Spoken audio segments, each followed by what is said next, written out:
nombreux sont encore ceux qui attendent les bus qui vont les convoyer en direction du stade.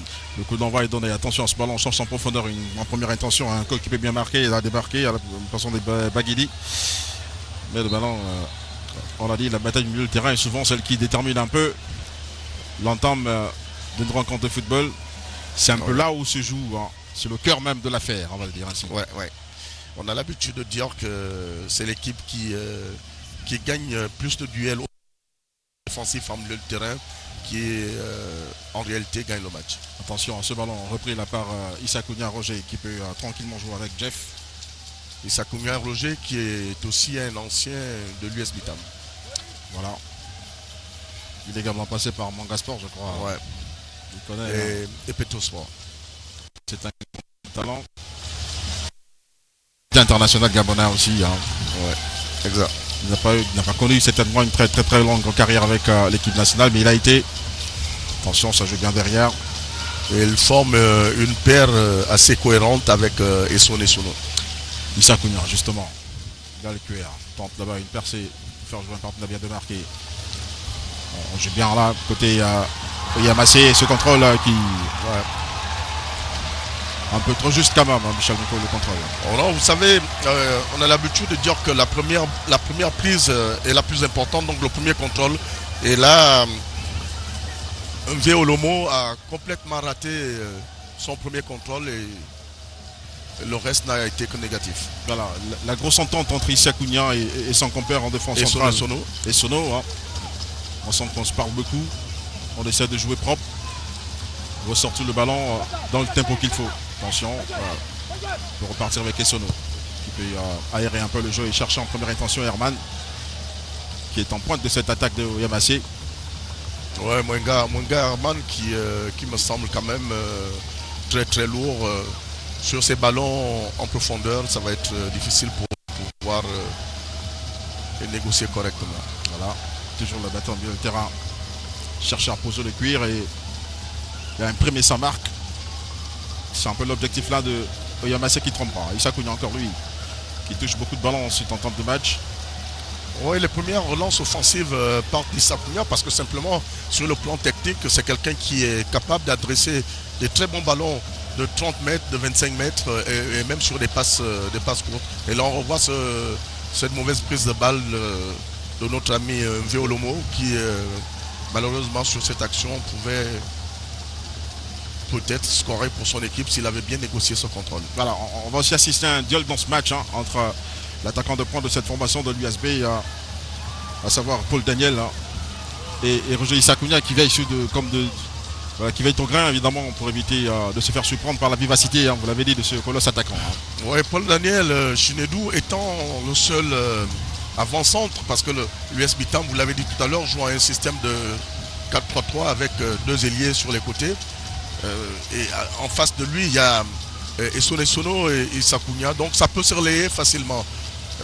Rechercher tout de suite des ballons en attaque directe sur ce garçon va être difficile. Voilà, c'est une grosse bataille. Erwin Geba qui tente de rassurer un peu à l'arrière de cette formation de l'Union sportive de Bitam, qui va tenter de relancer très rapidement. On revient complètement sur le capitaine Erwin Geba qui pour l'instant fait jouer Paul Daniel qui bouge beaucoup dans le fond de cette attaque de l'USB. Le ballon qui toujours au milieu de terrain récupéré par Enama Loïc. Attention, Enama Loïc qui a une base technique assez intéressante. Ouais, c'est un garçon à soulever de près. Ouais. On regarde son bagage technique, on revoit. Ouais, ce magnifique geste défensif de la part de Naman Alidou. Naman qui a bien suivi. Ça repart, attention au milieu de terrain, le contrôle est parfait là pour Oyamassé. On tente une ouverture vers l'avant. Si ça passe, Michel Miko, ça peut être intéressant pour Herman, mais Herman était un peu esselé, hein. Effectivement, ils ne se sont pas compris. Pensaient peut-être que MV Olomo allait contrôler ce ballon et ce dernier a choisi de jouer en déviation. Paul Daniel pour la récupération et une petite mésentente à une faute. Une faute là sur le jeune Paul Daniel. Maedje, ouais. Ils font rapidement jouer pour l'USB. On cherche à jouer complètement écarté sur le côté. Hein. Pour se donner un peu plus de boulevard et se créer. Une belle. Une phase de jeu, c'est dommage. Une phase de jeu intéressante de la part de l'USB qui essaie de procéder par attaque placée en cherchant les décalages sur les couloirs. Attention, le contrôle est parfait là. Deluric, bien repris là. Attention, ce ballon là sur le côté. Le sang rentre en profondeur. Oh là là. Quelle mésentente. Oh là là. Ah, Michel Micon n'est pas passé très loin là. Namana Alidou n'a pas cru, ou alors il a été pris sur ce rebond. Le ballon a pris un peu de la vitesse et il a été surpris. Il y avait l'occasion là de. Alors que le deuxième poteau de cette équipe de Oyem Athletic Club était complètement déserté. Attention, cette formation de l'USB avec ce centre comme ça, Issa Koudia qui pour l'instant fait parler donc toute son aisance technique pour ressortir le ballon de manière très propre. Toujours cherchant en première intention Herman qui a non seulement cette vista physique, mais un autre atout, c'est d'aller plus vite. Baguedi sans le contrer. Hein.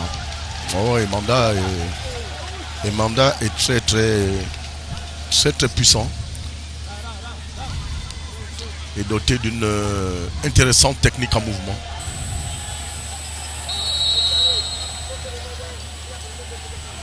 Garçon très. John m'a trop retardé. Et raison pour laquelle il a mis en position d'hors-jeu Roméo. Alors qu'il y avait l'occasion justement d'accélérer et de tenter de. Ouais. C'est un jeu dû simplement à la décision tardive au bien qui est bien Tanguy. Attention, ce ballon un peu en chandelle. Ouais, superbe prise de balle. Attention là, ce dédoublement en 1-2. Njom est un garçon très intéressant. Le centre, la tête. Issa Koudia qui permet encore cette formation de s'aérer un peu. Défensivement, c'est quand même assez chaud pour cette formation d'Oyamacé qui a un peu du mal, Michel Micou.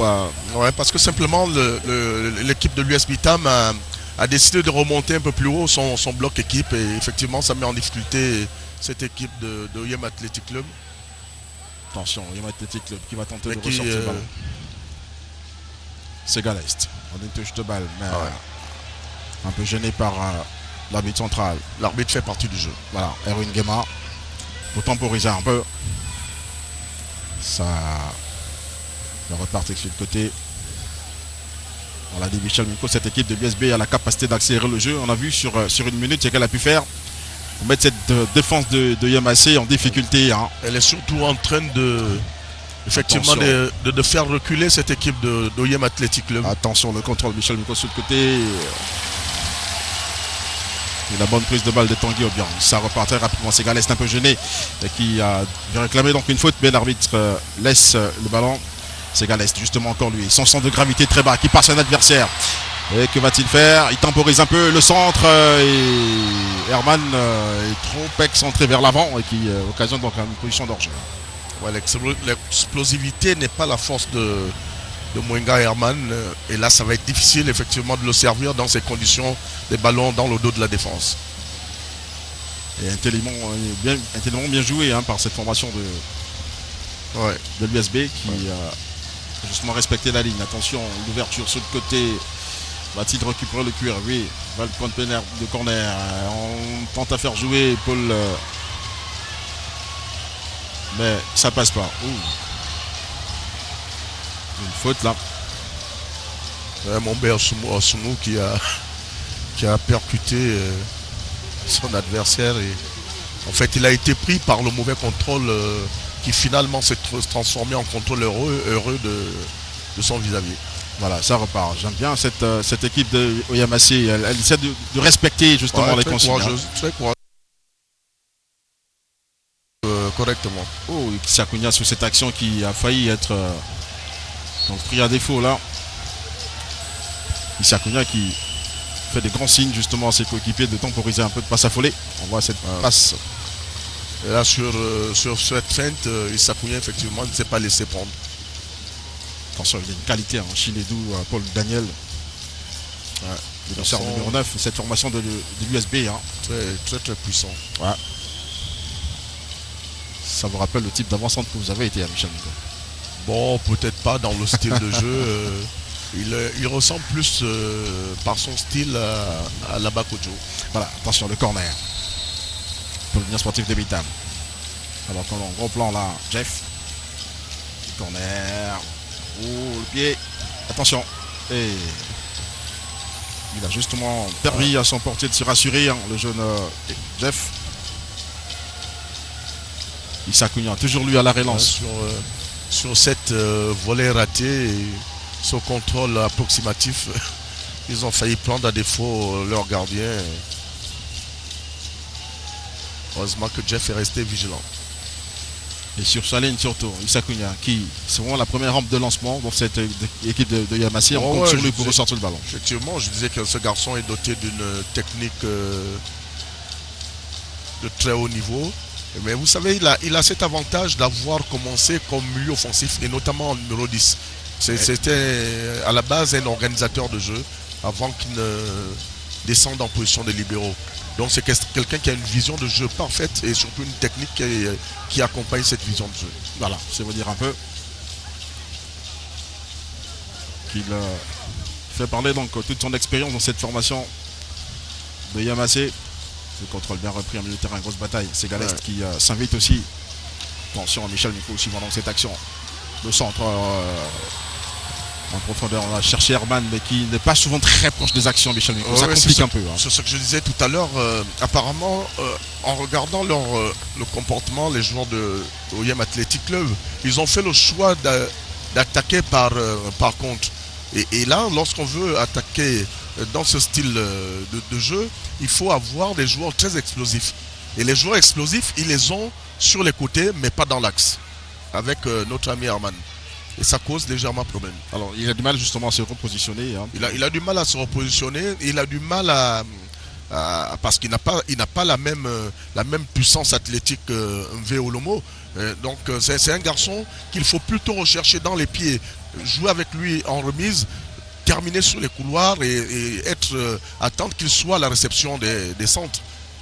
Voilà, attention, ballon récupéré dans la moitié de terrain de cette formation de Yamasé. Superbe anticipation de notre ami Ndaman Lorik qui offensivement, techniquement est très intéressant, mais défensivement est toujours présent. Voilà, il y a une faute là sur Otabase Galest qui n'a rien perdu du tout en laissant toucher de ballon. Oui, on voit c'est une faute tactique en fait, parce que Otaba, c'est un garçon qu'il ne faut pas laisser prendre de la vitesse. Il ne faut pas laisser ce garçon rentrer dans vos 20 derniers mètres. Attention, Michel Nico s'ajoute très bien en 1-2 avec ce ballon en profondeur. On a tenté encore de faire jouer un partenaire bien de marquer, mais malheureusement, ça n'a pas suivi. Hein. Et Mombe Asumu, qui est au marquage d'Otaba, le connaît très bien. Donc voilà pourquoi est-ce qu'il préfère commettre ses fautes à 40 mètres des buts de l'US Bitam pour ne pas laisser ce garçon servir sur un plateau ses attaquants. Une faute utile, hein. Très utile d'ailleurs. Tactique. Suivant. Encore cette action, Michel Nico. Une faute. Accordé donc je crois un retour d'enjeu. Retour d'enjeu, voilà. Donc accordé à la formation de Yamasé. Ça repart très rapidement. Attention, il y a deux ballons sous l'air de jeu. Et l'arbitre demande la reprise du jeu. Et Sono qui va relancer cette formation de Yamasé. Ça joue bien. Ouais, mais c'est très statique. Ouais, ça manque encore un peu de rythme. Ouais, je pense qu'on assiste à une rencontre qui est assez plaisante quand même au regard des actions déjà. Même si c'est un midi un peu quasi tranquille pour les deux portiers. Ouais. C'est vrai que jusqu'à présent, ils n'ont pas eu grand-chose à nous démontrer. Voilà, coup franc pour Yamasé. Tenter d'aller très vite, jouer avec un partenaire. Alors, toujours avec les Sono. C'est un peu l'assurance tout risque dans cette équipe. Mais attention, là, c'est cette bourde là qui peut créer des situations compliquées avec Daniel, qui a été Bien repris là, bien gêné hein, par Issa Cunha qui a fait jouer donc toute son intelligence tactique Ouais. là. Issa Cunha. Jom qui n'a pas, Ouh, qui le n'a ballon. pas bien ajusté sa passe. Le super ballon d'Issa Cunha pour Tabas Ségalest, mais cette petite mésentente se complique un peu. C'est Oh, Naman Lidou avait bien compris les intentions yémoises.